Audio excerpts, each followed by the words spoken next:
Hello, my name is Dan Scanlon. I'm also known as Cool Hand Uke for the past 30 years or so. And I thought I'd tell you the story of this ukulele, especially the airplane that's on this ukulele. This ukulele, I found it it's in a catalog, Sherman Clay catalog from 1922-23. And I borrowed it from A.J. Villano Sr. in 1961. I just entered college. And my friend Tony Villano, his dad had this ukulele. We were all learning guitars, and I wanted to learn the ukulele in addition to the guitar. I always liked the sound of what you call the glissando, that sound, you know. I liked that, and I wanted, you could do that very easily on a ukulele, so I wanted to learn ukulele, and he loaned me his ukulele that he had taken to World War II. And it was this very ukulele. And it had a picture, cartoon drawing on the skin, on the banjo head skin of World War II, probably a fighter jet, a plane of some, not a jet, but a plane, propeller plane. And it was winking. And I imagine it was drawn probably in the trenches during World War II. Tony's dad took it in his backpack off to that unfortunate war. And well, I had it probably for a month or so. And I got an eraser, and stupid college freshman, I erased the picture of the airplane. You know, a World War II artifact, I erased it. Dumb. Years later, I kind of got the willies about having done that. At the time, I didn't think anything of it. I had the instrument for about 3 years. And then I came across one at the Rhodium Drive-In. There's a flea market on Sundays in Gardena, California. And I found a banjo-uke there for 15 bucks. Not as, kind of like same vintage, maybe not as nice as this one, but same era. And I bought it, so I gave this one back to Tony. And he took it off to his college, St. Mary's, up in, over the San Francisco Bay Area. And he had it for a little while, not very long, and one of his friends, a guy named Ron, this kind of big 6-foot guy who liked to pretend like he was more awkward than normal, and he flopped down on the bed and crack. There goes the ukulele into many pieces. Somebody tried to glue pieces of it back together, didn't do too good of a job, but it sat in a closet from about 1963 or 64. Until a couple of years ago.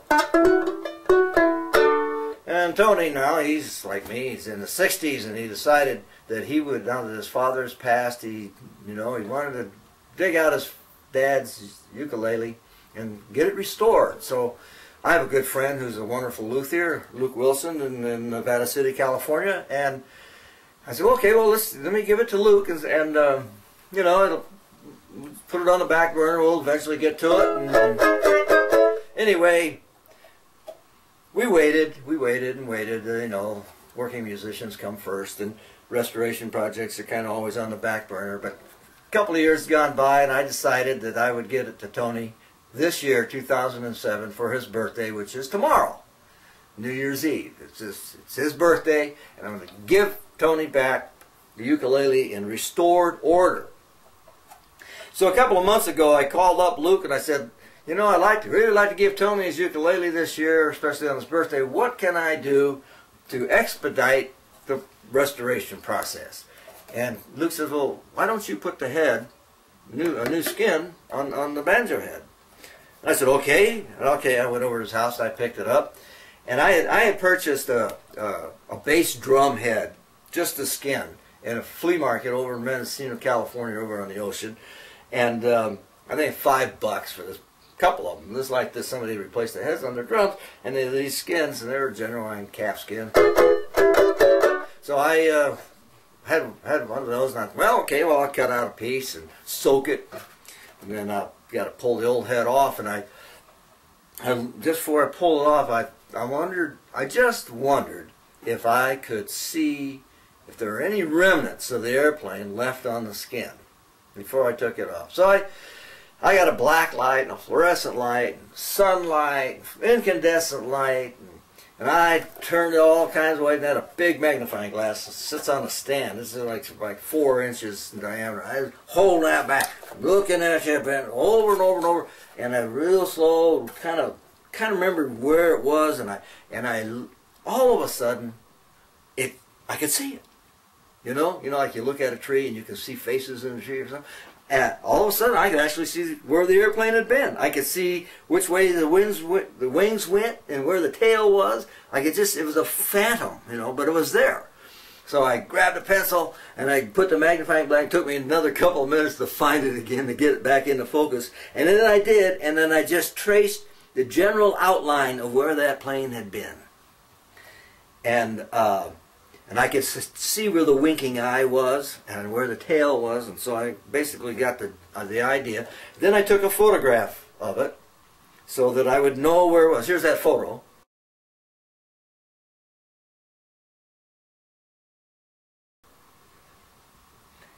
So the photo kind of would show me where on the skin it had been, because I was going to take that skin off and I wouldn't have that anymore. So then before I pulled the skin off, I ran over to my friend Bob Crab. We call him Crab Man. He's a wonderful cartoonist. He's actually like a reporter by cartoon.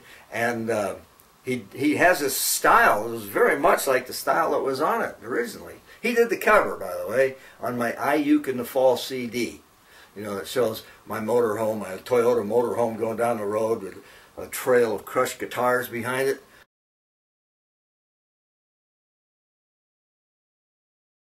And he's the guy that did that. So I ran this over to him, and then he drew a picture for me of a winking bomber. And here it is.